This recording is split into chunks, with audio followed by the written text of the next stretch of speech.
സംസ്ഥാനത്ത് നെല്ല് സംഭരണം വീണ്ടും അനിശ്ചിതത്വത്തിൽ. സർക്കാർ നിർദ്ദേശിച്ച വ്യവസ്ഥകൾ മില്ലുടമകൾ തള്ളി.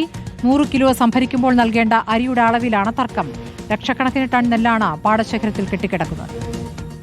100 കിലോ നെല്ല് സംഭരിക്കുമ്പോൾ നൽകേണ്ട അരിയുടെ അളവ് 66.5 കിലോ എന്ന സർക്കാർ നിർദ്ദേശം മില്ലുടമകൾ തള്ളിയതോടെയാണ് സംസ്ഥാനത്ത് നെല്ല് സംഭരണത്തിൽ വീണ്ടും അനിശ്ചിതത്വം വന്നത്.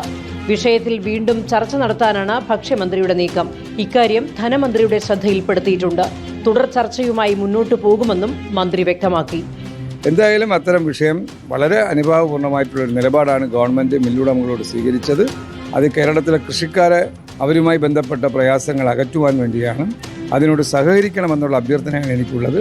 അതിനനുസരിച്ചുള്ള നടപടികളുമായി മുന്നോട്ട് പോകും. ഭക്ഷ്യമന്ത്രി മുന്നോട്ട് വെച്ച തുടർ ചർച്ചാ നീക്കം സ്വാഗതം ചെയ്യുന്നതായി മിൽ ഓണേഴ്സ് അസോസിയേഷൻ സംസ്ഥാന പ്രസിഡന്റ് കെ കർണൻ അറിയിച്ചു. എല്ലാം ഗവൺമെന്റിനോട് സഹകരിക്കും. എപ്പോൾ വിളിച്ചാലും ചർച്ചയ്ക്ക് വിളിച്ചാൽ ഇപ്പൊ തന്നെ ചർച്ചയ്ക്ക് വിളിച്ചപ്പോൾ സഹകരിക്കും. നെല്ലുടമകളും സർക്കാരും തമ്മിലുള്ള തർക്കം നീളുമ്പോൾ പ്രതിസന്ധിയിലാകുന്നത് നെൽ കർഷകരാണ്. റിപ്പോർട്ടർ, കൊച്ചി.